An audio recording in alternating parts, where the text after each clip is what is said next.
बरेचदा आपण असं पाहतो, की बरेचदा लोकांना लॅक्टोज इंटॉलरन्स असतं. म्हणजे ते दूध पिऊ नाही शकत. मग अशा लोकांसाठी आपण सांगू शकतो, की रागी आहे. रागीची भाकरी करून तुम्ही आहारात समावेश करा. राजगिरा आहे.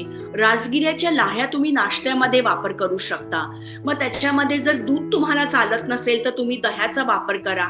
ताकाचा वापर करा. राजगिऱ्याची लाही दुधातच खाल्ली पाहिजे अशी नाही. तुम्ही दह्यात आणि ताकात घेऊन सुद्धा त्याचा समावेश करू शकता. की आपला मुळा झाला, मुळ्याची पानं झाली, कॉलीफ्लॉवर ग्रीन्स झाली, त्याच्यानंतर सरसो का साग तुम्ही जरूर आहारामध्ये समावेश करा.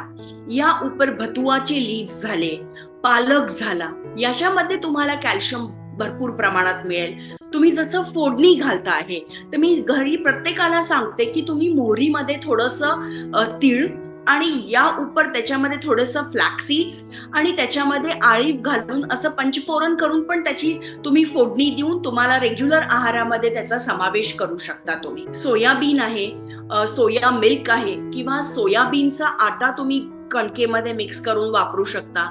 चनाचा आटा आहे, जो तुम्ही व्हीट फ्लॉरमध्ये ॲड करून त्याची चपाती बनवू शकता. तुम्हाला कॅल्शियम मिळेल, काही प्रॉब्लेम नाही.